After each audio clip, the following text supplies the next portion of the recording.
Yeah, can you watch that? Can you watch that for me? Plug them headphones in. Put the headphones in. Okay. Them headphones. Just put these headphones in. Yeah, put them headphones in. No, I switched the internet. I turned the internet off. I reset the whole internet. So if they need the password, you have to come and get it. For everywhere. All right, you're reading? I'm ready. Yeah, I'm gonna have to. Okay, طيب. نبدأ. الحمد لله والصلاة والسلام رسول الله وعلى آله وأصحابه ومن تبعهم بإحسان إلى يوم الدين أما بعد. So tonight, inshallah ta'ala, we'll be continuing what we had started yesterday, which is discussing matters pertaining to Ahkam Ramadan and more so as-Siyam, and that will be having discussion from the book Al-Muwatta by Imam Malik rahimahullah. So yesterday session that we had covered regarding matters pertaining to the author was Imam Malik rahimahullah, and then second we have discussed a matter pertaining to the book, which is Al-Muwatta regarding today inshallah ta'ala that will be starting that particular discussion regarding Kitab as-Siyam, where the author rahimahullah have mentioned different matters pertaining Ahkam as-Siyam, and that we mentioned that this discussion is serve as a reminder regarding seeing that Ramadan is just a few weeks away. So for us, kind of somewhat a part of our preparation is to remind ourselves of the ahkam that relates to Ramadan. So when Ramadan comes, that we're clear regarding of the things that are expected of us to be fulfilled. So yesterday, inshallah, that's one correction. Yesterday, we mentioned regarding concerning of those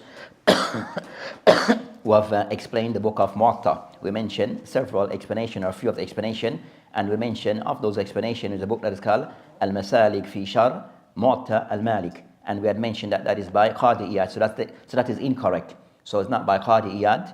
That the actual the one who have explained the book was Ibn Al-Arabi Al-Maliki. So Ibn Al-Arabi, which bil Ma'rifa, is the one who explained this Al-Muwatta, not Qadi Iyad. So correction regarding that matter. So inshallah ta'ala, then also I had mentioned that of those important explanations we mentioned too. What are they again? Tamheed al-Istizkar. So one of the Mashaykh, so we have the Tamheed al-Istizkar. Now said by Ibn Abdul Bar rahimahullah ta'ala, that of those of the Mashaykh of Morocco, that who have done some work around the book of Tamheed and Istizkar, where he gathered both books together, combined both At-Tamheed wal Istizkar together into one book. Where he called Tuhfat al-Abrar fi Jam' bayna At-Tamheed wal Istizkar. And the Sheikh who have done this work is Sheikh Muhammad ibn Abdul Rahman al-Maghrawi. So one of my Sheikh from where we said from Morocco. So that inshallah ta'ala will now go into the book of Al-Muwatta by Imam Malik rahimahullah ta'ala. So we'll read the chapters and then we have the discussion regarding what is stated by way of the hadith and the other statement of the Salaf as in each chapter. So read the entire chapter that you have mentioned here, or this particular, the full bab, then we comment after. ماشي؟ أي تفضل. بسم الله والصلاة والسلام على رسول الله. قال المؤلف رحمه الله. Book 18, Fasting. Section 1, citing the new moon for the beginning and ending the fast of Ramadan. Hadith number 1 from book 18. Yahya related to me from Malik, from Nafi', from Abdullah ibn Umar, that the Messenger of Allah sallallahu alayhi wa sallam once mentioned Ramadan and said, do not begin the fast until you see the new moon, and do not break the fast at the end of Ramadan until you see it. If the new moon is obscured from you, then work out when it should be. Hadith number 2. Hadith Yahya related to me from Malik, from Abdullah ibn Dinar, from Abdullah ibn Umar, the Messenger of Allah sallallahu alayhi wa sallam said, a month has 29 days in it. Do not start the fast or break it until you see the new moon. If the new moon is obscured from you, then work it out when it should be. Hadith number 3, Yahya related to me from Malik, from Athawr ibn Zayd. Ad-Daily. Ad-Daily. Aywa. From Abdullah ibn Abbas, that the Messenger of Allah sallallahu alayhi wa sallam mentioned Ramadan and said, do not start the fast or break it until you see the new moon. If the new moon is obscured from you, then complete it a full 30 days. Hadith number 4, Yahya related from Malik that he had heard that once in the time of Uthman ibn Affan, the new moon had been seen in the afternoon, and Uthman did not break his fast until the evening had come and then the sun had set. Yahya said that he had heard Malik say that someone who sees the new moon of Ramadan when he is on his own should start the fast and not break it if he knows that that day is part of Ramadan. He added, someone who sees the new moon of Shawwal when he is on his own does not break the fast, because the people suspect the reliability of someone among them who breaks the fast. Such people should say, when they sight the new moon, we have seen the new moon. Whoever sees the new moon of the Shawwal during the day should not break the fast, but should continue fasting for the rest of the day. This is because it is really the new moon of the night that is coming. Yahya said that he heard Malik say, if the people are fasting on the day of Fitr, thinking that it is still Ramadan, and then definitive evidence comes to them that the new moon of Ramadan has been seen one day before they began to fast, and that they are now into the 31st day, then they should break the fast on that day, and whatever time the news comes to them. However, they do not pray the Eid prayer if they hear the news after the sun has begun to decline. That's it? No. So this is section 2, making intention. that has to be next, inshallah. So the author, rahimahullah, Imam Malik, rahimahullah, in his book of Muwatta, that he mentioned with Isnad. And as for what is mentioned here, that as an introduction, that for those who have explained the book, so one that he mentioned over 3 hadith or 4 hadith. So he mentioned 3 hadith regarding concerning this particular matter. Then also he mentioned certain things that are reaching from the Salaf, and then also some matters relating to his take on some of these matters relating to how to commence the starting of Ramadan. So Imam Malik rahimahullah, so they mentioned regarding concerning of those things that are explained regarding this particular chapter in particular, that they discussed concerning first, and concerning, he mentioned Kitabu Siyam. So he mentioned first Kitabu Siyam, the book of fasting, so meaning that you'll mention Ahadith wal Athar pertaining to the ahkam of Siyam. So in this particular chapter, that you'll be mentioning Ahadith wal Ahkam pertaining to the ahkam of Siyam, and things that relates to this. Then I mentioned that the second thing that would be that they mentioned is clarifying concerning what is Siyam. So the second thing is clarifying what is Siyam. So the ulama have mentioned regarding concerning that, and a normal procedure or practice in the books of fiqh and also in the books of hadith, that they will explain concerning these terminologies by way of the linguistic meaning, and second, the shari'i meaning. So in giving of definition, that the method that is followed by the ulama, that they'll give the linguistic meaning of a particular word as to how it is used linguistically. And also second, they'll mention the meaning of that word according to how it has been defined by the Sharia, and more so those who specialize in that field. So all the fuqaha will deem as siyam. All the fuqaha will deem as siyam. So as for linguistically, the word as siyam that they mention, it means imsak. So the word as siyam mean imsak, mean for the person to abstain from something. Second, regarding concerning the meaning istilahan. So istilah meaning a meaning given to the word siyam as defined by the ulama. They mention regarding concerning various definitions that are given. But in of those I mentioned, that what is meant by a siyam, imsak, so to abstain, and akl wa shurb wal jima, for a person to abstain from eating, drinking, intimacy, wasair al mufattirat, and also other things that nullifies one fast, min tulu al fajr athani, from the time of dawn, ila ghurub al-shams, until the sun sets, bin niyyah, with the intention, ta'abbud lillah, with the intention to worship Allah subhanahu wa ta'ala. So that's the definition that have been given regarding as-siyam, imsak, and akl wa shurb wa jima, for a person to abstain from eating, drinking, and intimacy, wasair mufattirat, and other things that are deemed to be mufattirat, things that nullifies one fast, from tulu al-fajr al-thani, from the time that they say dawn, ila ghurub ash-shams, until the sun sets. Bin-niyya, with the intention, the person having the intention, ta'abbud lillah, that the person doing of this, carrying out this act as a form of worship to Allah subhanahu wa ta'ala. So that is the definition of siyam, and that's a more lengthy definition.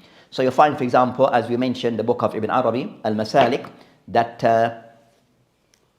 he mentioned regarding what is as-siyam. So his definition, he mentioned that as-siyam fi kalam al-Arab. So concerning the linguistic meaning, that he mentioned imsak. Then he mentioned illa annahu waqa'a fi uruf al-shar', as for what is the meaning according to the Sharia defined by the ulama. Imsak makhsus. So it's a specific type of imsak, abstaining from things, fi waqtin makhsus, during a specific time. So that was a simple, you understand? So sometimes the mind says imsak makhsus, min shaksin makhsus, fi waqtin makhsus, and ashya makhsus. So can someone sometimes give those type of definition. Now, so overall, you can understand what is meant concerned that imsak is a specific type of imsak, abstaining from specific matters, not just everything, but specific things as outlined by the Sharia to be discussed, and also fi waqtin makhsus, and to be done at a specific time, which is the month of Ramadan, from tulu al-fajr al-thani ila ghurub al-shams. So that's concerning what some have described regarding what is al-imsak, or what is as-siyam. Then other thing concerning that, you find that Ibn Arabi, he have mentioned also, Ibn Abdul Barr, also he mentioned that some other thing that he added before going to discussion, that he mentioned regarding concerning that, he mentioned regarding as-sawm yajib bi sittati awsaf, wa hiya, that sawm is considered to be compulsory if the person fulfill 6 description. So wajib also becomes wajib, compulsory upon a person to fulfill the obligation of fasting if they fulfill 6 criteria, and that's concerning siyam al-wajib.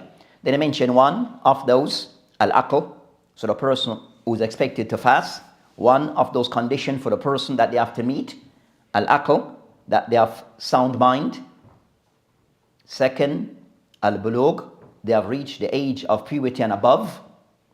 Third, al-Islam, the person upon the religion of Islam. Fourth, as-sihha, that a person is of good health, or the person of good health or suitable health. Fifth, al-iqama, the fifth, al-iqama, that a person is in his locality,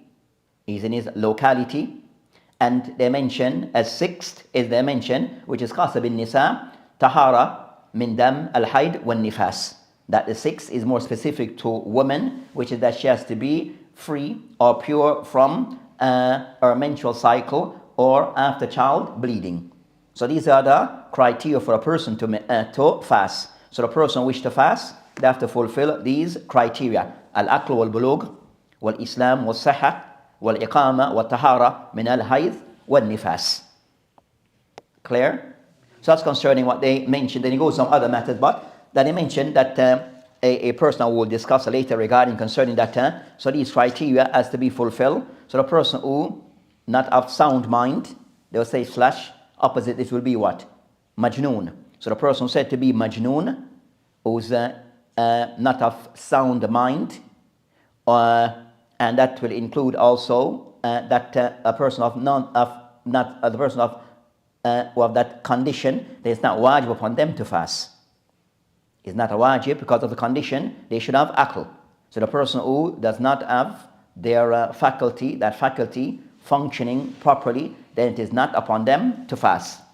Then the second, al-bulugh, it will mean exempt to some degree regarding that it is not compulsory that for a child, a child who is below the age of puberty is not compulsory upon them to fast.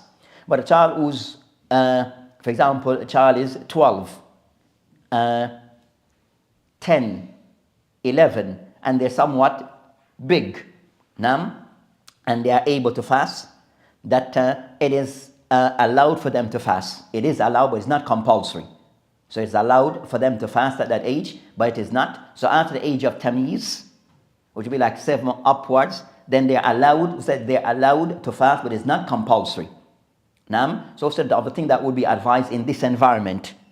In this environment concerning children who are below in primary school, that the parents will make contact with the school and let them know the situation. A child may be 12 or 11, and in primary, whatever age that they're in primary, the last is in primary school, they want to fast, to make contact with the school.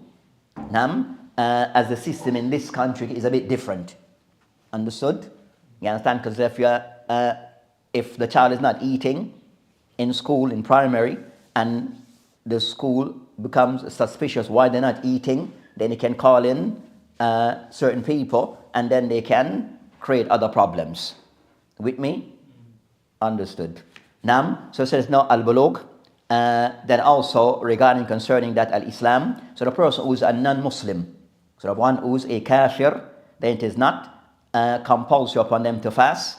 And also if they were to fast, then also it's batil. It is not a valid fast.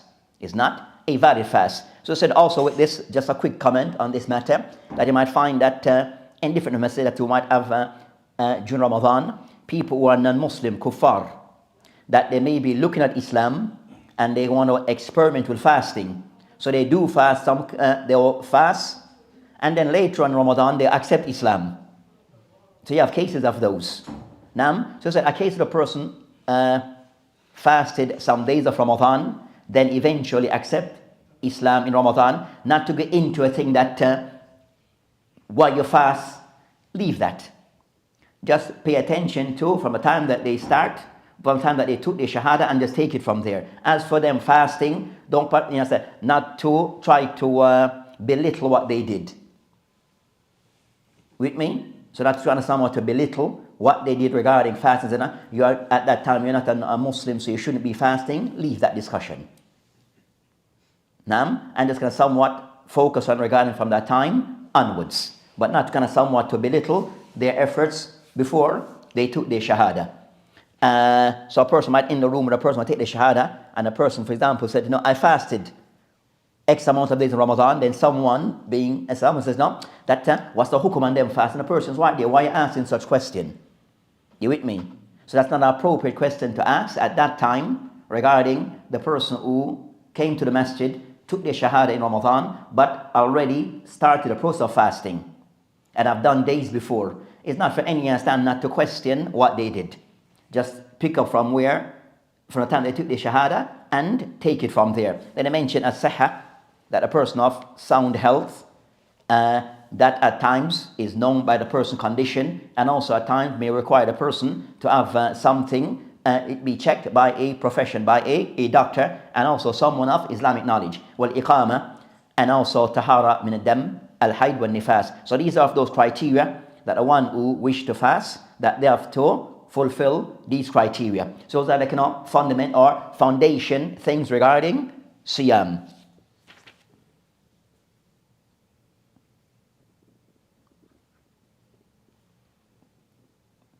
Then he mentioned, just as just a fa'idah, that he mentioned regarding concerning as-siyam, that he mentioned that antalam, وهي antalam, أن الصيام يتنوع, that siyam, it comes into different categories. على ستة الأقسام.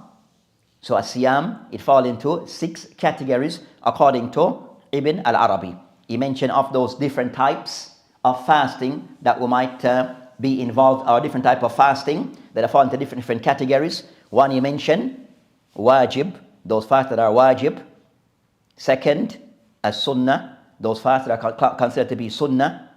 Third, mustahab, those that are said to be mustahab. Third, an-nafila.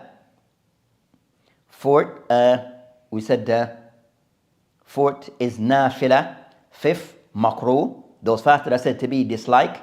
And the last, the sixth, al-muharram, muharram. So he put fasting into 6 categories: wajib, sunnah, mustahab, nafila, makruh, and muharram. So as for this, as for concerning Kitab al-Siyam, it will cover concerning those fasts that are said to be wajib, and also those that are said to be an-nafila or mustahab.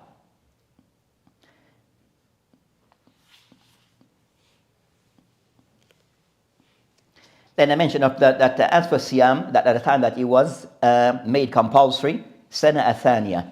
So regarding concerning that siyam became wajib fi sana athaniya, where the Muslim then were required to fast athaniya min al-hijrah, and the Prophet ﷺ that he fasted 9 Ramadan. The Prophet ﷺ and the Sahaba during that time, they fasted 9 Ramadan.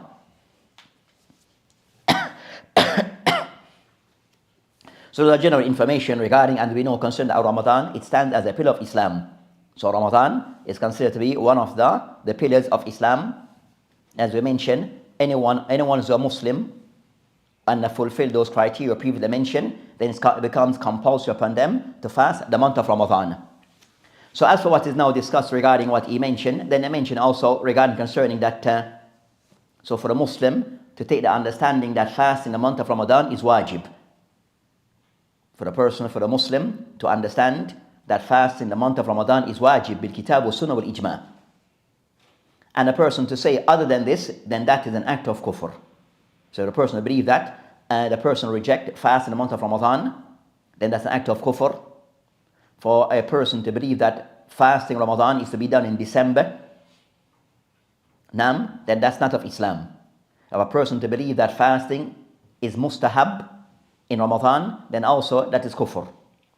So for a Muslim to understand that fast in the month of Ramadan, it is wajib, and to have a other opinion, then that is kufr. So as for what is mentioned here, that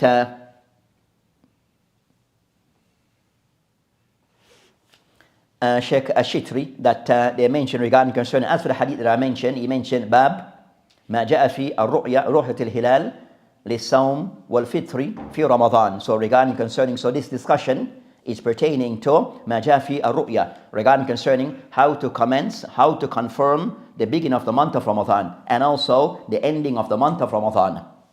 So what are the method for us to decide that Ramadan has commenced and begin, and also how we decide Ramadan has come to an end. So they mentioned concerning, so they mentioned the hadith of called حدثني Yahya. So they mentioned that in a brief regarding concern that they mentioned called حدثني Yahya. Yahya ibn Yahya al-Laythi, who said that he is the transmitter of this narration of Muwatta. Now they mentioned and Malik and Nafi and Abdullah ibn Umar radiyallahu anhuma. Then he mentioned the hadith. So after the Prophet ﷺ, he mentioned فذكر في رمضان قال لا تصوموا حتى تروا الهلال ولا تفطروا حتى تروه فإن غم عليكم فاقدروا له الحديث. Then they mentioned, so they mentioned for this hadith that they said concerning that لا تصوموا حتى تروا الهلال, that the Prophet ﷺ mentioned regarding concerning that as for how to commence Ramadan is by the seeing of the hilal, by viewing and the seeing of the hilal, which is the crescent. So the new moon, then that's of the ways to decide that the month have started. So seeing of the new moon is of those signs regarding that the new month have started. The new month have started. So the Prophet ﷺ mentioned, لا تصوموا, that you are not to begin fasting until you have seen the hilal, indicating that Ramadan is the new month of started, which is the month of Ramadan. Then he mentioned وَلَا تُفْتِرُوا, and also to end fasting, then also you have to view the hilal. You have to view the hilal. Then I mentioned a situation. So from this ulama mentioned regarding concern that as for the month, that the method to decide the month is by viewing of the hilal. So of those ways to decide that the month have started is the viewing of the hilal. So he mentioned لا تَصُومُوا, that one, if you do not see the hilal, you are not to commence fasting. So from this mention لا تَصُومُوا حَتَّى تَرَى hilal, of the ulama also mentioned that there's a qaida that is taken from it. There's a principle that is taken from this, which is al-yaqeen لا تزول بالشك. So meaning concerning لا تصوم, that you are still in the month of Shaban until you can confirm that Ramadan have started by seeing of the month. So not to start fasting until you're convinced the month of Ramadan have started. So you still consider yourself in the month of Shaban, as that's the month before Ramadan, until you can confirm that Ramadan has started with certainty. Is this individual or is this one? To be discussed. So that's concerning that. So it says لا تصوموا. So the qaida is that not to start fasting until you are convinced, whether as an individual. So for each individual, you are not to start fasting until you are convinced the month of Ramadan has started.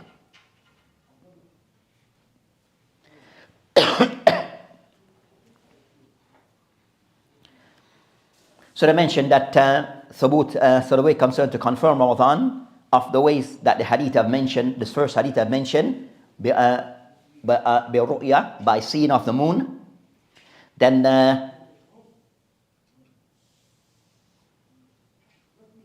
they mentioned the second hadith that he mentioned قال الشهر 29 that the month it is 29 days. ولا تصوموا, then he mentioned لا تصوموا, you're not to fast حتى تروا, you're not to start fasting until you have seen the hilal, and also ولا تفطر, and not to end until you have seen the hilal. Then he mentioned فإن غم عليكم فاقدروا له, then if it is somewhat there was you were unable to see the hilal, then you should count as we listen فاقدروا له, a discussion between ulama as to what is meant by this. So from the first two hadith, it mentioned regarding that the ways to decide, to determine that the month of Ramadan has started. The first hadith mentioned by way of hilal, the sighting of the moon. And the second method that he mentioned, that is by which is the first, which is concerning the completion of the month. The second method is the completion of the month of Shaban. So the month by way of completion, I mentioned فَإِنْ غُمَّ عَلَيْكُمْ, if it's somewhat you're unable to see the hilal, فَقْدِرُوا لَهُ. They mentioned concerning, ulama mentioned concerning فَقْدِرُوا لَهُ, that you consider that month to have complete its full days, which is 30. So count that month as 30 days, that he has complete 30 days. Then after, you automatically start fasting.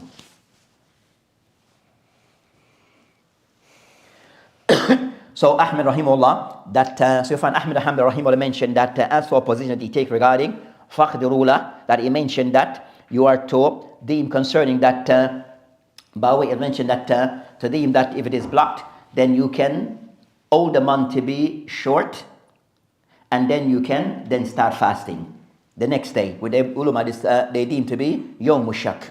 So if the month is somewhat you are blocked from seeing the moon because of the clouds or the likes, then you should deem concerning that count that, then you start to consider that, then you start fasting the next day because it was obscured by the clouds. So I mentioned faqtiru, count the amount of being somewhat short, and then you start fasting the next day. The ulama refer to as yawm mushak.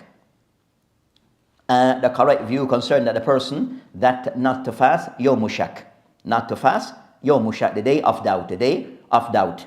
So he mentioned that you fast that day as a day of doubt, concerned to be ihtiyat, that it possibility, because it was obscured, blocked, then the possibility that you miss the hilal that night. So the next day is the day of siyam, but because it was blocked, you are unable to see it, so you're missing a day. So by way of being somewhat the safe way to go is to fast that next day. That's his take on the matter. But as the jumhur of the ulama, they say no, that you count concerning the day that it was blocked, as because you did not see it, then you count the next day as being the 30th day of Shaban, and then you automatically fast the day after. Also from this, the ulama mentioned regarding as we mentioned, next hadith he mentioned, that will be the third hadith of Ibn Abbas, where the Prophet ﷺ قال في ذكر رمضان قال لا تصوموا حتى تروا الهلال, that you are not to commence fasting until you have seen the hilal. ولا تفطروا حتى تروه, and also you are not to end fasting until you have confirmed seen of the month of that after Shawwal. Then I mentioned فإن غم عليكم فأكملوا عدة 30. Then as I said, this hadith now, this last sentence we mentioned, فَإِنْ غُمَّ عَلَيْكُمْ, and if it has been blocked, meaning the sky, you're unable, obscure for you to see the hilal, فَأَكْمِلُوا, then you should complete عِدَّةً 30. Idda meaning that month of being 30 days. That month of being 30 days. So mean concern the month of Shaban. So if it was blocked, so this hadith kind of explained what was somewhat what is intended by فَقْدِرُوا. Clear with me? Clear? So regarding concern mentioned, فَأَكْمِلُوا, it now serves as an explanation of what was mentioned before was somewhat not very clear. فَقْدِرُوا. So it mentioned that what is meant by this, they mentioned that it means that count the month of Shaban as being 30 days, not 29. So that's concerning. So they mentioned that it shows regarding at times that hadith explain each other. At times one hadith or some hadith may mention some of his sentence or wording may be somewhat unclear. It could carry, it have ihtimal, could carry several meaning, but other narration may clarify those things that are unclear, or specify that which is unclear. So the hadith mentioned, فَإِنْ غُمَّ عَلَيْكُمْ, if it is somewhat been blocked, فَأَكْمِلُوا عِدَّةً 30. It shows that this part now explain what is somewhat slightly obscure in other narration. Now, so they said that hadith, they explain each other, and that's why it's important to collect all those hadith on that topic to have a full clarity as to what is intended. Of certain masail that is discussed regarding concerning that with this matter, where the ulama they mentioned regarding concerning that many things could be discussed. They mentioned لا تسوموا, that the Prophet ﷺ that he addressed concerning لا تسوموا, that concerning al-ummah. لا تسوموا meaning concerning you collectively, not the individual. So they mentioned that the Muslim that regarding concerning Ramadan, regarding starting Ramadan and the ending of Ramadan, try to do so collectively, that you all start together. لا تسوموا ولا تفطروا, comes that is addressing concerning the community at large, so that you should start your fasting collectively together, and also you end your fasting collectively.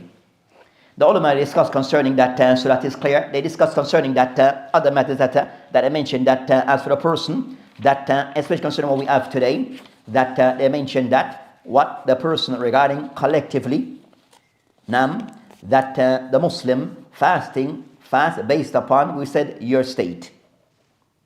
So as we have Muslim countries that may fast, that will fast, so you go according to the day that has been decided by your country within those days that are acceptable.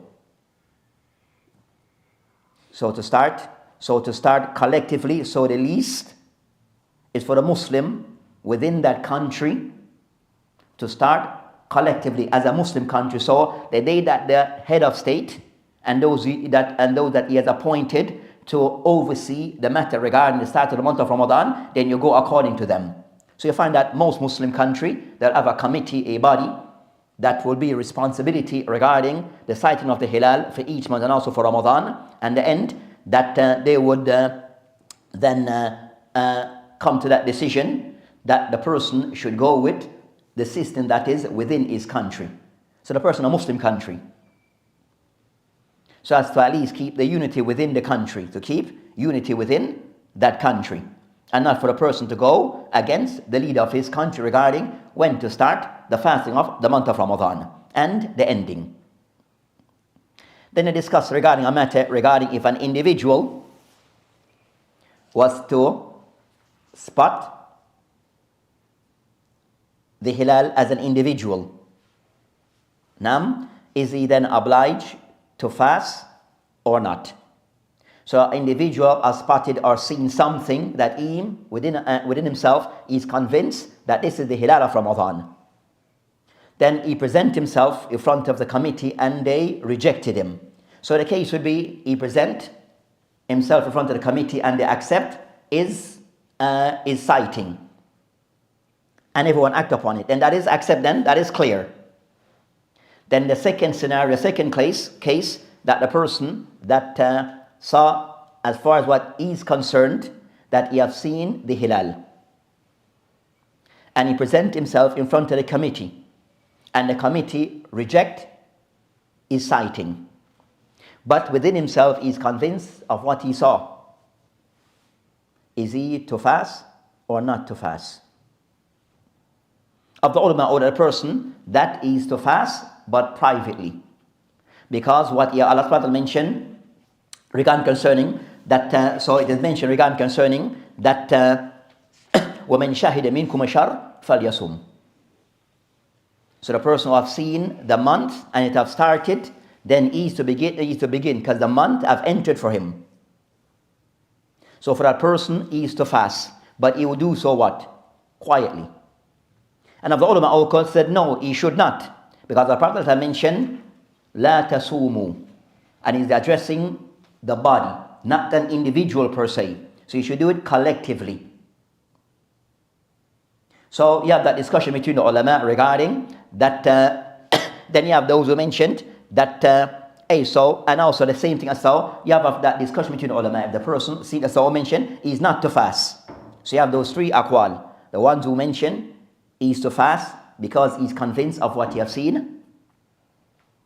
Those who mention he has not to fast, but fast with the collective body and not by himself.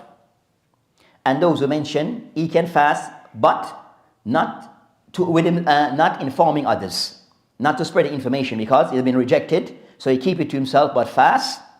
So you have those aqwal between the ulama. And those who mention is that is not to fast at all and wait for everyone else. Naam. So you have those aqwal between the ulama on this matter. And those who mention if the person was to fast, they have a tuhma as mentioned that it may cause people somewhat to raise question about that person. To raise question about that person. So overall regarding, you have the aqwal between the ulama. If I add that regarding, and for the person who may be in a remote area and is the only Muslim, whatever he see, then he goes with that. The person a Muslim in a remote area, and also he's the only Muslim there, whatever he see, then he goes with this. He goes with this. Our next discussion regarding concerning Ru'yat al-Hilal, that ulama discussed concerning that for the starting of Ramadan, is it required, how many people are required to start the fasting of the month of Ramadan? Do we require the least 2 sighting, 2 individual, or is it sufficient for 1? So you have a discussion between the ulama. Abdul ulama mentioned that 1 person is suffice for start Ramadan. And those who mention no, 1 is not suffice. It requires 2 or more. It requires 2 or more people to start the month of Ramadan. And as for the ending, they mention 2 or more. 2 or more. So you have also that discussion regarding concerning the starting of Ramadan.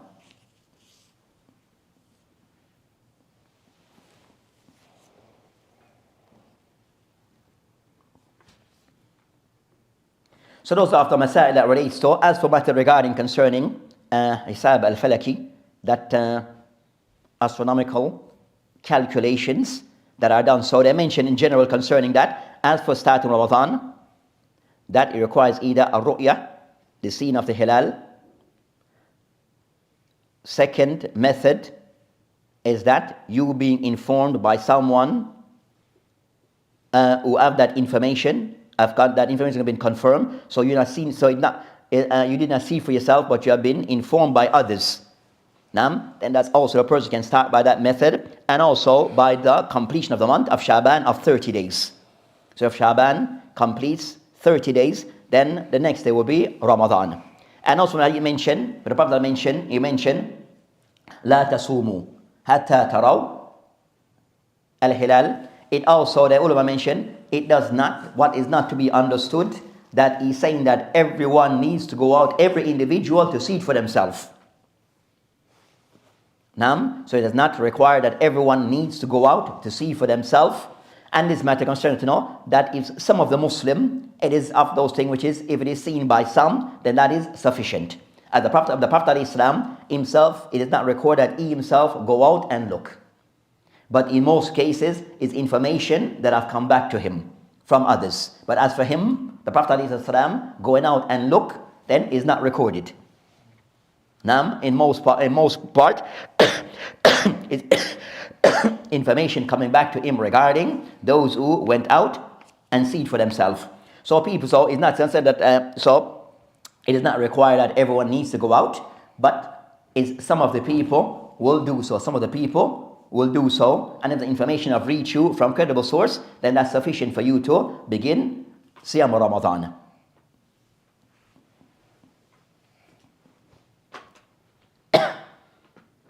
So when Imam Malik rahimahullah, he mentioned regarding concerning that Malik incident, إذا سام الناس يوم الفطر وهم يظنون أنه من رمضان وجاءتهم ثبت أن الهلال رمضان قد رؤي قبل. Then a discussion that they're having here concerned that a matter they discussed concerned, as we mentioned before, that a person, he starts regarding fasting Ramadan and the ending of Ramadan based upon yaqeen, based upon certainty. Based upon certainty. So if the person not to go into Ramadan or end Ramadan based upon dhan, based upon the person things that he's unsure of. He thinks. So for the person to start, so I mentioned, so starting of Ramadan and the ending of Ramadan, it is done based upon yaqeen, not based upon shak or dhan.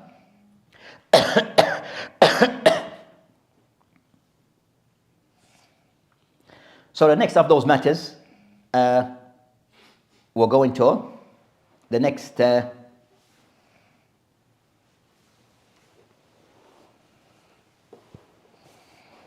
we go into the next matter that is discussed. So those matters, inshallah ta'ala, sufficient. There's other things that can be covered, but we'll go into the next matter.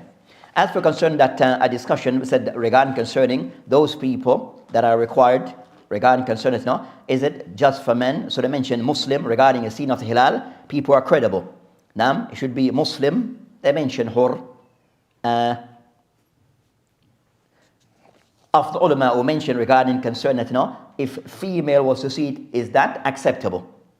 So the sighting of the moon, if it is done by female, is it required that those who are looking must be men, or those who have come back with information and have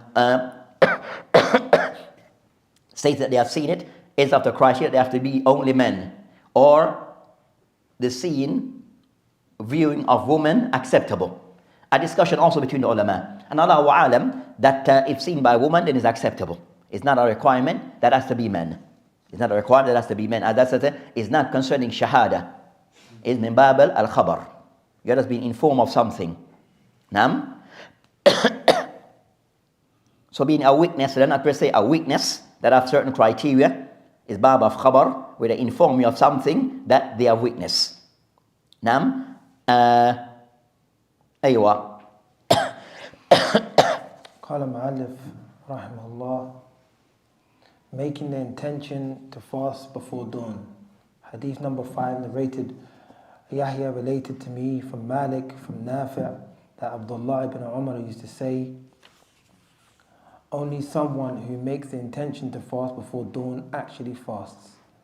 Yahya related to me from Malik, from Ibn Shihab, that Aisha and Hafsa, the wives of the Prophet sallallahu alaihi wasallam, may Allah be pleased with him, also said that. That's it? That's it. Yeah. Okay, so the next chapter discuss the second chapter of this book that he mentioned, Bab Man Ajma As-Siyam Qabla Al-Fajr. Ajma huna bimani concerning an-niyya, having the intention. So a discussion between, so this chapter is discussing concerning that, because Siyam act of ibadah. Siyam act of ibadah. So of those acts of ibadah, that the person having intention. So with the niyyah regarding fasting, is the person to have that intention, is this something which is wajib? And also at what point is the person having the intention for fasting?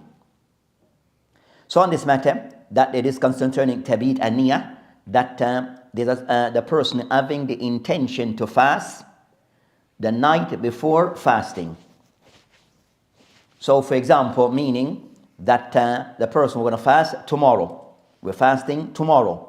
That the person have to make the intention for fasting tomorrow, starting from tonight, Maghrib, sunset, up until Fajr, the dawn. So he has that time span in between that time to make the intention to fast for tomorrow. That is tabit and niyah. So then the intention being from the night before the day of fasting. Did the person intend to fast? So on this matter, the author here, rahimahullah ta'ala, he mentioned this ahadith. So the first hadith he mentioned is athar. So these narration he mentioned النافع عن عبد الله بن عمر رضي الله عنهما أنه قال لا يصوم إلا من أجمع الصيام قبل الفجر. Then after the second narration he mentioned, that is an Hafsa wa Aisha. So a discussion between the ulama regarding concerning these narration regarding tabit and niyah, that these narration that he mentioned here, we said goes back to mawquf, goes back to Abdullah ibn Umar, Hafsa and Aisha. But you have other narrations that mention these hadith as marfu', as being that they go back to the Prophet of Islam, meaning what is mentioned here, it goes back to the Sahaba, all those Sahaba that are mentioned, Hafsa, Aisha and Ibn Umar. But you have other narrations that mention them as being marfu', going back to the Prophet of Islam. So if, for example, so you have that discussion between, so you have, for example, like in Bulugh Maram, when they mentioned the hadith, Ibn Hajar rahimahullah mentioned, and Hafsa, المؤمنين أن النبي عليه السلام قال من لم يبيت النية قبل الفجر فلا صيام له رواه الخمسة. So in this case they mention the hadith as going back from Hafsa, but also going back to the Prophet عليه السلام with general same meaning. من لم يبيت الصيام, meaning the one who does not have the intention before the night before, قبل الفجر, before the Fajr, فلا صيام له, he has no siyam, meaning that his siyam is not valid. لا صيام له, his siyam is not valid. So from this hadith, what the understanding mentioned from and what is mentioned, that the person having that intention, it is wajib, and if without that intention, his siyam is invalid. So I said one of the discussion between the ulama of hadith, are these narration marfu', and as stated here that they are mawquf, meaning that they are not the same, that they do not go back to the Prophet of Islam, but statement of the Sahaba. So you have that discussion between, and they mention here, that they mention of the ulama, that of those ordered to be authentic, that they mention that Ibn Hibban and Ibn Khuzaymah, at times regarding concerning the judgment on hadith by Ibn Hibban and Ibn Khuzaymah, that it also still need to be reviewed. Their judgment on hadith at times need to be reviewed. They always need to be marfu', and they are authentic. But you find that of those who have criticized the hadith regarding concerning that the hadith, that there's a discussion concerning is the hadith marfu' or mawquf. Does these hadith actually go back to the Prophet of Islam, or their actual statement of the Sahaba? So you have a discussion between those. They said no, ta'arud bayna al-waqf wal-raf, that there's a discussion, a difference whether these hadith are actually marfu' or mawquf. So he mentioned that of the ulama who have gone to that majority are those who have come to the conclusion that the hadith, that they are not marfu', but rather they are mawquf, that they do not go back to the Prophet of Islam, is not his statement, but actually a statement of those Sahabi mentioned. And of those you find concern that and criticize those hadith regarding marfu', al-Bukhari, Abu Hatim, and the likes, that have somewhat criticized those hadith.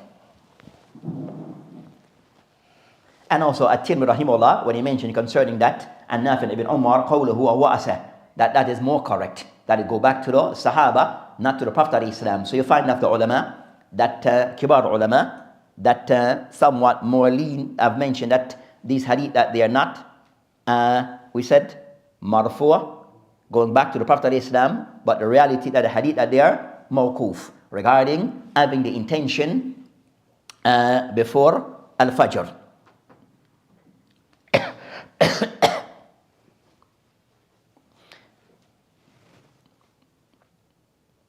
But a person might say that the likes of Shaykh Albani, all these hadith to be marfu and they are authentic. So it's not the same discussion on anything. That Shaykh Albani, rahimahullah, one of the ulama of hadith, but he's not the only ulama of hadith. He's one of the ulama of hadith. He's one of many. And with his aqwal, regarding his statement, is the same thing as with others, that they need to be what? It have to be, at times, be checked with others. At times, have to be checked with others. And that applies to everyone. Now, so said another rule that applies concerning fiqh, regarding aqwal of the ulama, that also has to be scrutinized, compared with others. So said, now, if of the ulama of the past who have somewhat spoken, then we have to know what they have said. Just as we want to know what is, and we cannot per se rely upon one, especially concerning those of contemporary, and dismiss those that came before them. Then that concern, that's no concern that no matter ilmiya, then that is not the course to be followed. Unfortunately, is a path that is followed by some, that they rely more concerning of the aqwal of ulama of contemporary, regarding concerning hadith or fiqh, and can somewhat dismiss the effort of the ulama of the past, who have spoken on that particular topic. Who have spoken on that particular topic or that particular matter. Then we said the balanced approach, if we, yes, to know what has been said by the ulama of contemporary, but we cannot undo or overlook what have been said by the ulama of the past. Because instead, no, that will fall into, or we said, no, not to fall, instead, hey, not to follow that path, not to follow that approach regarding matters which is ilmiya. So hadith critique, Shaykh Albani said, one of the ulama, but also at times to see what have been said by those who have spoken about the hadith that he has spoken about, especially those of the past. And to see what's the outcome regarding that critique or study. So overall concern of what seemed to be correct, that the hadith is mawquf, not marfu. Going back to the Prophet of Islam, regarding concern the judgment on the hadith, regarding the judgment of the hadith. And for the discussion regarding the ahkam that can be taken from this, then the book that is titled Mawsu'a al-Fiqh ala Madhahib al-Arba. So you have this book that has been somewhat recently printed, where one of contemporary somewhat have put this book in 25 volumes, where the objective of the book is to bring the aqwal of A'immat al-Arba on any matter. So kind of somewhat, so his thing is mainly to bring the aqwal of A'immat al-Arba and their followers, and going back to their reference on any particular matter. So regarding concern this discussion regarding an-niyah, that you have one, it goes into many matters. What I mentioned concerning tabid and niyah, where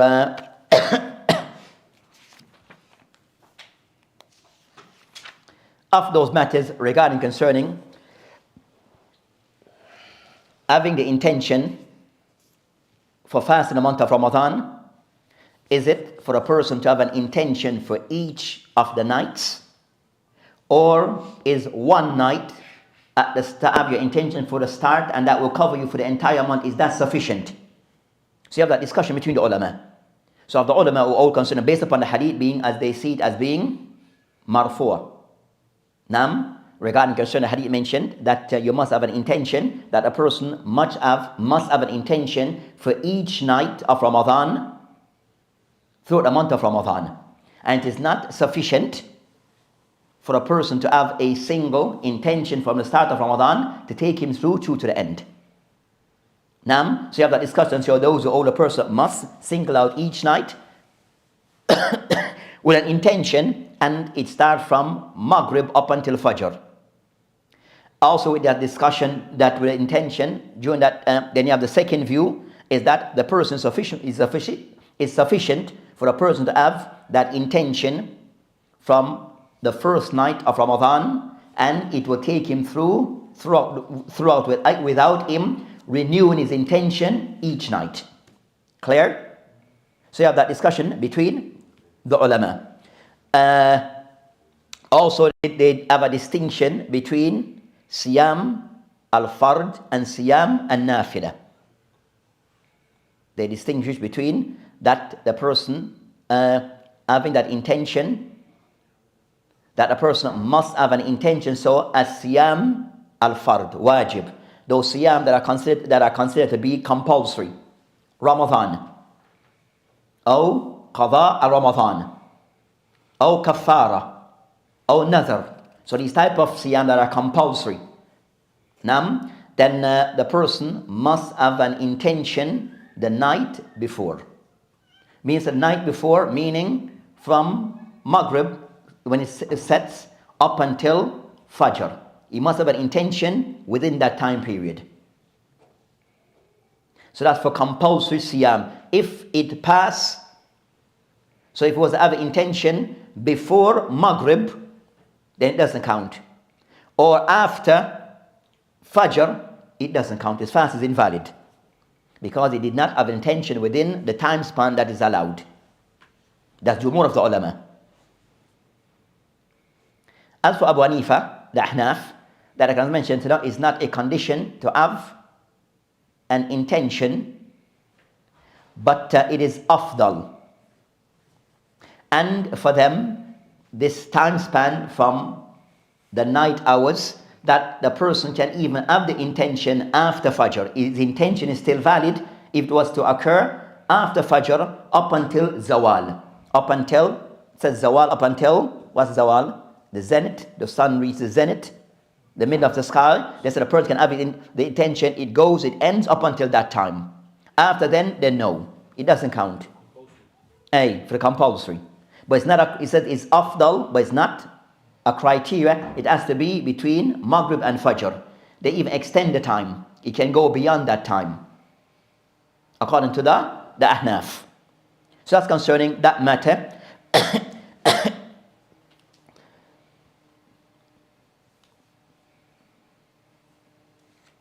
So after evidence is used by those who say no, they mention the hadith of the Prophet ﷺ mentioned دخل علي نبي عليه السلام ذات يوم فقال هل عندكم شيء. But the Prophet ﷺ that he entered upon Aisha and says that he mentioned هل عندكم شيء, that is there anything with you. فقال لا. She said no. فقال فإني إذن صائم. Then he said that then by this, then he mentioned that I'm going to fast. So they mentioned he did not have an intention until after Fajr, and he still fasted. So they use it as an evidence. Now that intention came after Fajr, because he came and he wanted to eat. Nothing was in the house. There was nothing there, so he decided then to fast that day. So that's the intention came after Fajr, according to that view. Then that's concerning what? But they still hold it as a fast. Then no, you're talking about the Ahnaf and the wujub, isn't it? Concerning wujub, having an intention. So they said that, and also it can extend after. And also they have other evidence they use regarding concerning the hadith of Salam bin Aqwa, where they mentioned Amr Nabi alayhi salam الرجل من أسلم أن أذن في الناس أن من كان أكل فليصم. So the second, where they use again, also they mentioned that the Prophet that he commanded a person, who accept Islam, that to let the people know that they should fast. Then I mentioned أن من كان أكل فليصم, that the one who have eaten to fast. بقية اليوم, the rest of the day. So the person already ate, but because it become compulsory that they should fast, so whoever have eaten still need to fast. Then I mentioned ومن لم يكن أكل فليصم, and the one who did not eat also for him to fast. فإن اليوم يوم العاشوراء, and I mentioned because this is the day of Ashura. I mentioned that Ashura, before Ramadan became compulsory, it was wajib to fast. That Ashura, before Ramadan became compulsory, was wajib to fast. So I mentioned because it was Yawm al-Ashura, those who were not aware and started, did not, and they ate, they should still fast. And those who did not eat, then also fast. So they mentioned that, based upon this, that people intention, it came later on. The intention, it came later on in the afternoon. That's concerning compulsory siyam. As for النية في الصوم النفل, the non-compulsory siyam.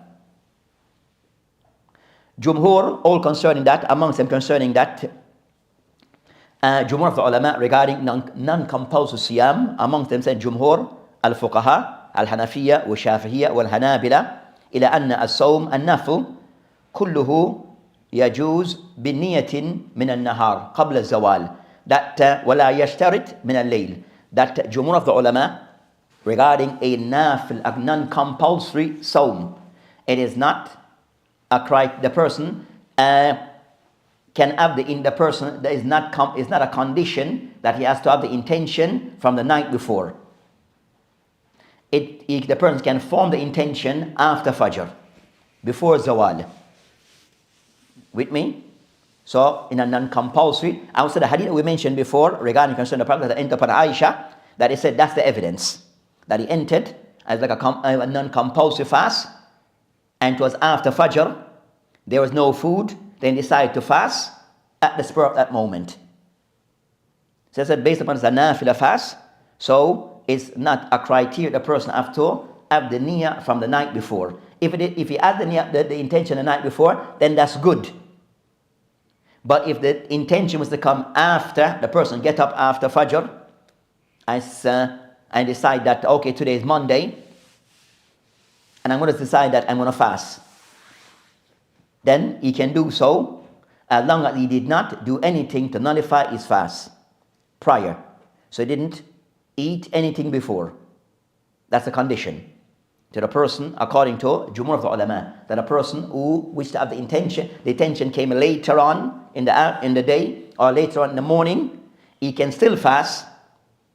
But also, if he did not do anything prior to this, that will negate siyam. So to the person, he got up and he already had breakfast, then he can't then later on decide to fast or add something to eat. Clear? So he has to, so that's concerning the condition that they stipulate, that they place. There's a next aqwal amongst the ulama regarding concerning that this hadith that is mentioned in the hadith of Aisha, that concerned the Prophet ﷺ, that when he entered that yawm faqal al indakum shay, is there anything, that his intention was not to fast. His intention was not to fast. And it seems a bit a nafila where you have siyam and nafila, they fall into two categories. Siyam and nafila mustahab. Those fasting which is said to be nafila, non-compulsory, but they are mustahab by way of, they have dhawatul asbab. They have a reason to fast those days. Such as what? Mondays and Thursdays. When? Again, Ashura. So these fasting, that they have a reason behind it. They have a reason behind fasting these days. They're not the ordinary, just voluntary fast. They have a reason behind it. So those ones of ulama mentioned, those ones also require to have an intention. Those ones, so the person wants to fast Mondays and Thursdays or Ashura, then the person should have, is must upon him to have an intention from the night before, because these fasting, they are established and they are dawat al-asbab. They have a reason for fasting them. So they are like the compulsory. They are like the compulsory. And they mention إِنَّمَا الْأَعْمَالُ بِالنِّيَّةِ, that actions are by intention. وَكُلِّ إِمْرٍ مَا نَوَى, and each person according to his intention. So they said that these fasting that are either compulsory or dawat al-asbab, that have a reason, an established reason, they have been established, then the person, so they're not something that they're not spontaneous. The person must have an intention from the night before. As for those fasting concerning this hadith of Aisha, that it is of those fasting of, it was like a spontaneous fast. The Prophet ﷺ, that for example on a Thursday, like on a Tuesday, nothing in the house, and he decided to fast, then that's different, because it is bidun asbab. There was no per se of the known established siyam, is not of those. And Allahu alam, that view seems to be strong. That view seem to be strong. And next we discuss regarding concerning that of the intention set from the night, that we said was the night to have the intention from when? Maghrib until Fajr. So if the person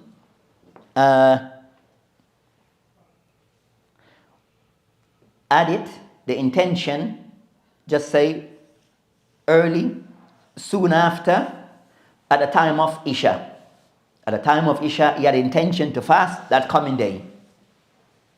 In between then, they mentioned that if he was to have intimacy, eat, drink, that does not impact, he doesn't need to renew his intention. So he had done something, these type of act that will consider, so doing anything in between this will not hamper or have any consequence on his intention. He doesn't need to renew, regardless of what he does. Now, so that intention from the time the person, he has the intention that it holds for that day, regardless of what he did in between, regardless of what he did in between. So the person, if you have an intention, there's nothing that can break his intention by doing certain acts, certain deeds. Does nothing breaks his intention. They mention of those who add regarding concern a person who owes that one that start in the month of Ramadan with one intention will take you through for Ramadan. That I mentioned that if the person also that not do anything that will break that trend. Let's say, for example, the person, he traveled, and then he stopped fasting. Then he has to renew that intention because something came that undid that intention, which is the person, he traveled. So if you have the person who traveled but he did fast, then that still holds. But the person traveled and broke his fast, did not fast X amount of days, then he has to renew his intention for the remaining days of the month of Ramadan. Or the person got ill. The person got ill and he was unable to fast and he did not fast for X amount of days. When he wished to continue the remaining days, then he has to renew his intention from that point. So they mentioned that point. As for regarding the two opinion, then they mentioned that al-amru fihi wasi'. The person go with the first opinion or the second opinion, then al-amru fihi al-wasi'. As for the intention of siyam, it's not for the person to know, ana asum gadan lillahi subhanahu wa ta'ala, then the person doesn't say these type of thing or frame it in whatever way. So there's no way of wording the intention. And to word the intention is an act of bidah regarding siyam. So to word the intention of fasting that day, I intend to fast tomorrow, the Ramadan 2025, then all of that is bidah. All of that is unnecessary. So the person have the intention that he will fast within himself, in his heart, then that is sufficient. So mahal an-niyya fil qalb. So the intention, the place of intention is in the heart, not on the tongue. It's in the heart, not on the tongue.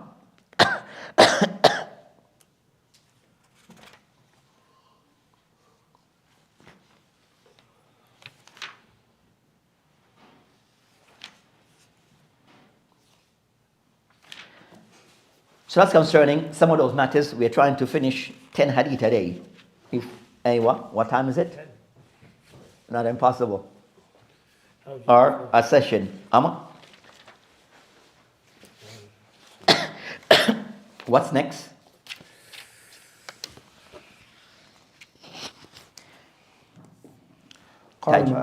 نعم. تاجيل الفطر. نعم. قال المؤلف رحمه الله, section 3, being quick to break the fast. Hadith number 6, Yahya related to me from Malik, from Abu Hazim ibn Dinar, from Sahal ibn Sa'ad ibn Sa'di, that the Messenger of Allah that the Messenger of Allah sallallahu alayhi wa sallam said, people will remain good as long as they are quick to break the fast. Hadith number 7, Yahya related to me that Malik from Abdurrahman ibn Harmala or Hamala al-Aslami. Harmala al-Aslami, from Sa'ad ibn Musayyib. Sa'id ibn Musayyib. Sa'id ibn Musayyib, that the Messenger of Allah sallallahu alayhi wa sallam has said, people will remain good as long as they are quick to break the fast. Hadith number 8, Yahya related to me from Malik, from Ibn Shihab, from Humayd ibn Abdurrahman, that Umar ibn al-Khattab and Uthman ibn Affan would pray Maghrib when they saw the night darkening, before they broke their fast. And that was during Ramadan. Read it. Section 4, fasting when junub. That's it. The dimension concerning of the third of those chapters mentioned Bab ma ja'a fi ta'jil al-fitr, regarding concerning of those matters. So what have been mentioned regarding that the Muslim hastening in breaking of their fast. So the author here, rahimahullah, he mentioned these hadith al-athar on this matter, where he mentioned regarding concern that he mentioned لا يزال الناس بخير ما أجلوا الفطر, that they mentioned concerning the asl of that hadith in Sahih Bukhari, the hadith of that hadith in the Sahih Bukhari wa Muslim. So the asl of that hadith in the Sahih Bukhari and Muslim. As for the second narration, they mentioned and Sa'id bin Musayyib أن رسول الله عليه الصلاة والسلام قال لا يزال الناس بخير ما أجلوا الفطر, that Sa'id bin Musayyib من التابعين. As Sa'id bin Musayyib is said to be of those concerning of the who is known to be from the Tabi'een and the great of the Tabi'een, one of the ulama of the Tabi'een, and his narration upon the Prophet considered to be mursal. So that hadith considered that would be classed as mursal, as Sa'id bin Musayyib did not meet the Prophet ﷺ. So that hadith considered to be da'if, this particular second narration. But the asl I mentioned, the first hadith, it is authentic and goes back to Bukhari and Muslim. Then as for the hadith mentioned, لا يزال الناس. As for concerning that people are discussing, لا يزال الناس, nas al-Muslimun. So the people that are being this, that is al-khitab il-Muslimun. So the people are being addressed, and nas in this context, those who are meant are the believers. بخير, as they mentioned regarding concerning بخير, لا يزال الناس بخير, where the Prophet ﷺ mentioned that the people will still remain upon good if they did this act of they hasten, that they break their fast immediately as the time comes in, that they mentioned regarding concerning that as mentioned, that I mentioned لا يزال بخير لا يزالون بخير, people will still remain upon good ما داموا قد فعلوا ذلك على سبيل السنة والبر, that the people that they uphold the sunnah, that the people saw a sign of goodness in the people is them upholding the sunnah by breaking their fast immediately when the time enters. That's the meaning of the hadith. So the sign concerned of the sign of the people of sunnah and of those concerning the person who wants to uphold the sunnah regarding, and the way of the Prophet ﷺ regarding breaking of the fast, that as the time, immediately the time comes in, the person does not delay. As I mentioned, ajlu, that they haste in breaking of their fast. So of the sunnah is that a person that one try to break the fast immediately as the time comes in. That you might find that some that they'll wait until, so when you hear the adhan start, if the adhan is on point, so the adhan is correct, when you hear the adhan, then you break your fast. When? Allahu Akbar. Not at the end, the last sentence of the adhan, not the end of the adhan, but you break your fast at the beginning of the adhan, not at the end. So you don't wait out for the adhan to be called. Because sometimes I find a person have his date and his water prepared, and he's waiting for the end of the adhan, then that's incorrect. Then the breaking of the fast is to be done at the start of the call of the adhan. The start of the call of the adhan. I mentioned, لا يزال الناس بخير. So of the person that have assigned the people upon the sunnah and upon goodness, that the people, that they rush and they hasten in breaking of their fast. They mentioned regarding concern of this concern of breaking of the fast, that the method of doing so, that a person, that if the person is in the masjid or in an area he can hear the adhan, then the tradition of the Muslim, they go with the adhan. So the tradition of the Muslim in breaking of the fast, and know that the time have come to an end to break that day, is the ear of the adhan. So the person go with the adhan at the start of the adhan. And if not the adhan, if there's no adhan that the person can hear, then the person go according to the timing that is known. The timing or the view, not the time, is now in. There's a point that is mentioned, that we mentioned before and mentioned again, that one of the Mashaykh, who is Shaykh Muhammad Abdul Wahab al-Yemeni, Muhammad Abdul Wahab al-Yemeni, one of the Mashaykh of Yemen, that died a couple of years ago, that he was asked, that he was asked regarding that sometimes that a person wants to show sign of the sunnah, which is hastening in breaking the fast. So the person may come into the masjid and he look outside and said, no, it's time, and does his own thing while the people in the masjid is still waiting. So I said, now if the person if the masjid is delaying, then they are wrong.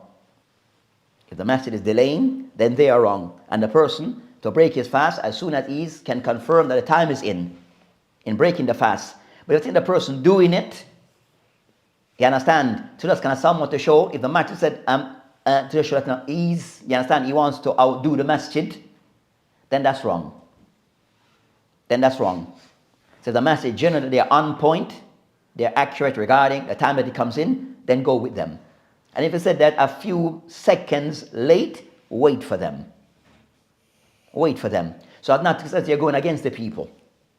Because sometimes things are done to show that I'm more upon the sunnah against the people. So it said if it's a few seconds out, then wait for the people. So go with the people, not simply if you're always going against the people. If the masjid regarding calling the adhan, it's on point. If the masjid's correct in calling the adhan, then go with the people. So it said traditionally, the people go with the adhan of the masjid. Not everyone goes out and look for themselves. That's not really followed. So the people generally, they go with the timing that the adhan is called with the masjid, and they'll break their fast. So people that in their homes, they'll break their fast with the masjid or with the adhan. So in our situation may be different, but so the general thing, if you're in the masjid, then go with if it said the masjid is correct, go with them. Go along with them. And we said a little slight difference in time, minute out, 30 second out. It doesn't require for the Muslim kind of someone to try to be different from others. Doesn't require for the Muslim to try to be indifferent from others. Where at time it may call tuhma, we might find that especially because the person, you may understand, it may cause for the people in somewhat to have start to attack that person and have su'adhan of that person. So you might try to do something and kind of somewhat, they say, backfire. Especially the person who's not known amongst the people and a person of ilm. So you might find even sometimes a person may be a talib and wants to show that I want to show the sunnah, and I said I want ihya as sunnah, but he's doing it with hikmah. He's doing it with hikmah. You go to the masjid and stand up in the midst of the masjid and break your fast while the adhan is just about to be called. You see the person walking up and he just want to show that I'm upon the sunnah. Clearly I want to ihya as sunnah. Then there's way to ihya as sunnah. And is that the way? Is that the way? So they mentioned regarding concerning these athar, these ahadith al-athar regarding. Then the next point he mentioned regarding حدثني عن مالك عن ابن شهاب أن حميد بن عبد الرحمن أن عمر بن الخطاب وعثمان بن عفان كان يصليان المغرب حين ينظران إلى الليل الأسود قبل أن يفطر ثم يفطران بعد الصلاة. So the Shaykh mentioned يفطران بعد الصلاة, meaning that Uthman ibn Affan or Umar al-Khattab and Uthman ibn Affan, that they would break their fast after what? After the Salah. So they will pray, then break their fast. As for the hadith mentioned, opposite. So they mentioned regarding concerning that, as for one regarding that Athar and Ibn Umar and Umar and Uthman, that is some kalam regarding Al-Humayd, regarding concerning meeting the narrator who's regarding concerning that, that is a discussion regarding Abdul Rahman, regarding Humayd ibn Abdul Rahman, regarding his meeting, regarding Umar and the likes. So it's the fi inqita, the discussion regarding, in that narration there's inqita, there's a breakage in the isnad. There's a weakness in the isnad.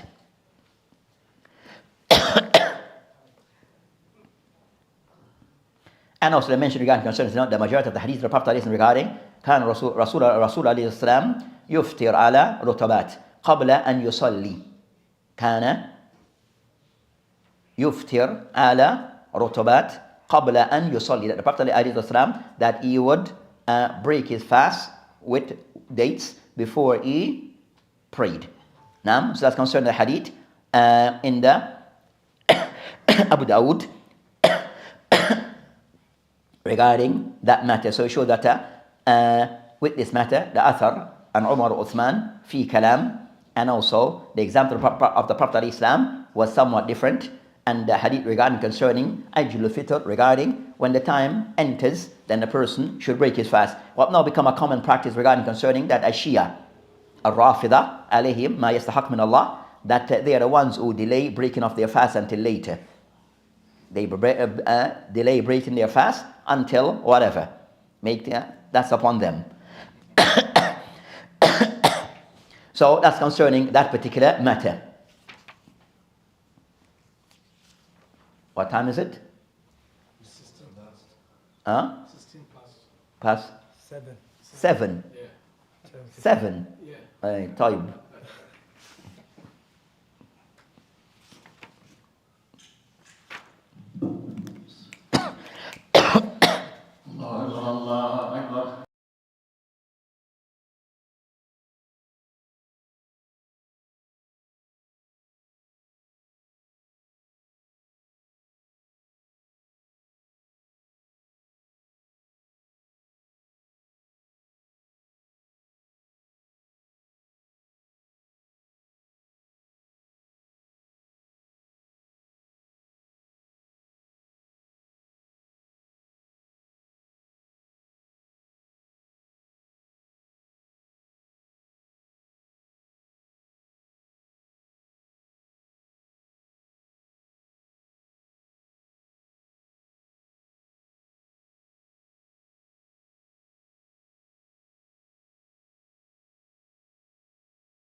Yes, alhamdulillah, wassalatu wassalam rasulillah. But so in ending, and we'll continue next session, inshallah, from the next chapter onwards. So they mentioned regarding concern that Sheikh Sada Sheikh we mentioned, al-murad bi-ta'jil al-fitr, regarding concerning what is intended by hastening to break of the fast, and yuftir insan ba'da tahaqquq ghurub al-shams mubashir, that for a person to break his fast immediately when the time has come in. Regarding concerning a Maghrib has come in, so the person that when this time of come in regarding Maghrib, then a person should immediately break his fast and not to delay. And not to delay. Aywa? Somebody comes in the masjid and now they got on their phone, but their dad hasn't gone yet, but he comes and he says, the time on my phone is now, it's time to eat, and he breaks his fast. But this is before the adhan, is that? The time on his phone. On his phone, he's going by his phone tells him it's Maghrib now. Now, the person in the masjid go with the adhan of the masjid.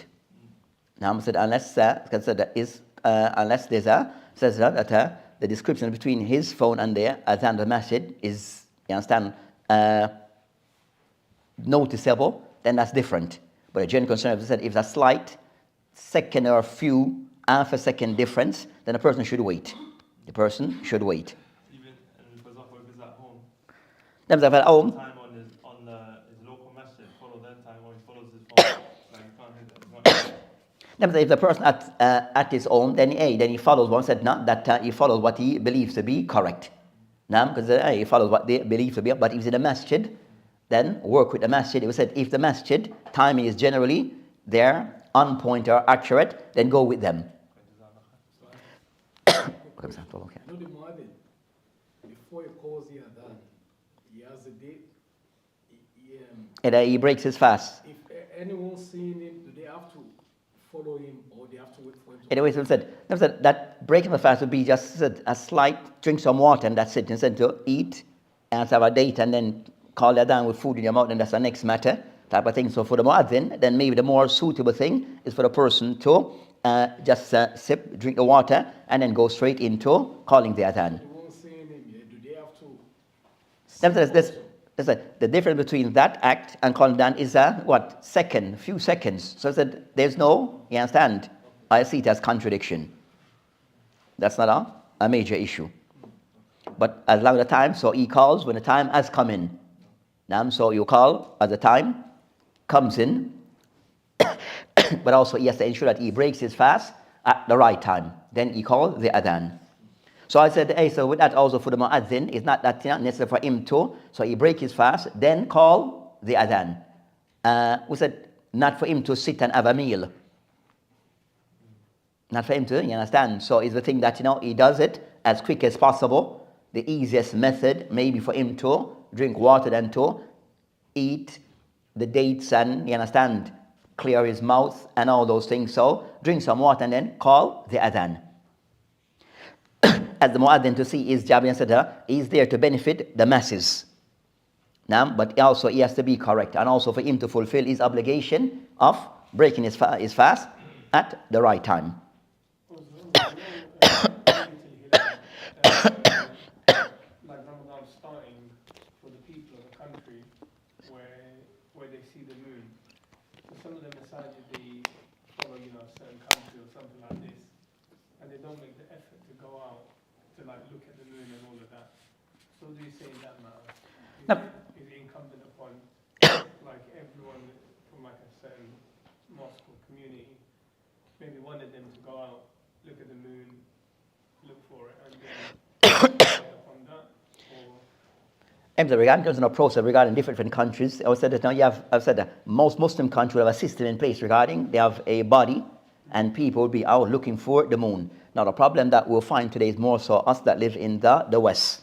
And countries may vary regarding concerning that what times and where you are located.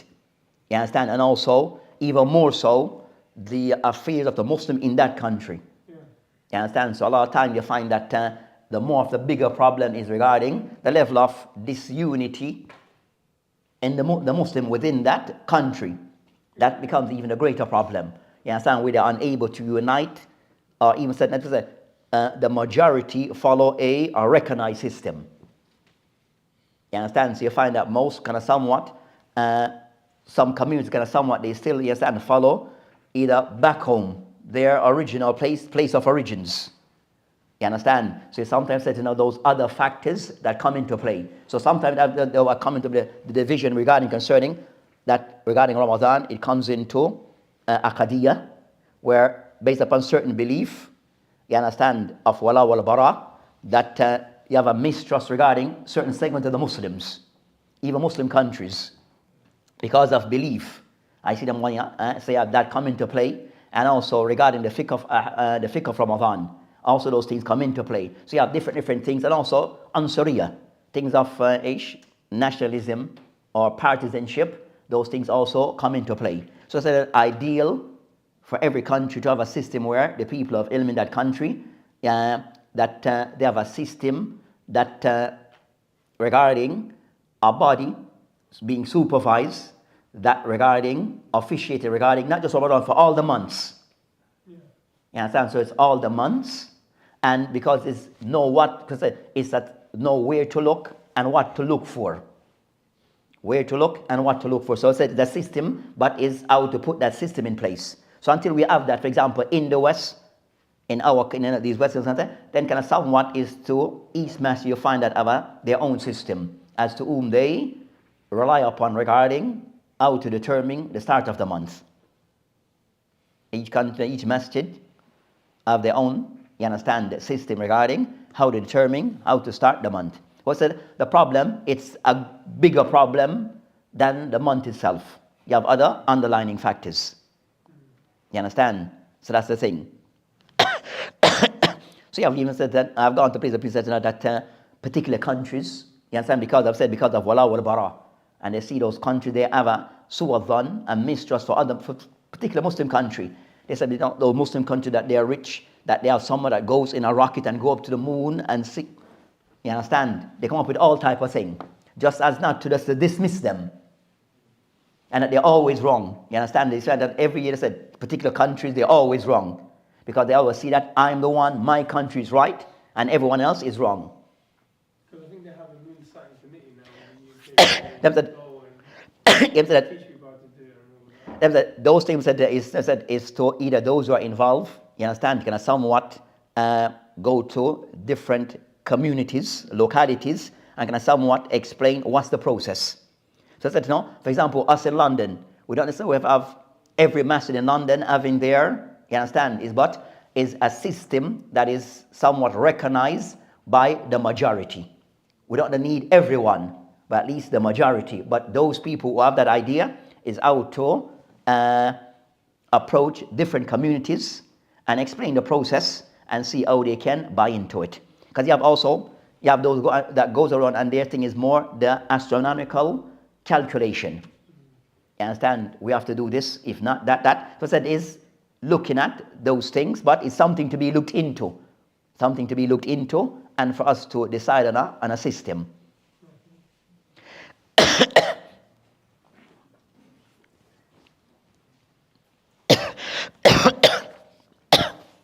So that inshallah ta'ala will end for today. And the next session will be Monday, bi'idhnillahi ta'ala, and we start from the chapter that follows. وبالله تعالى توفيق وهذا السبيل.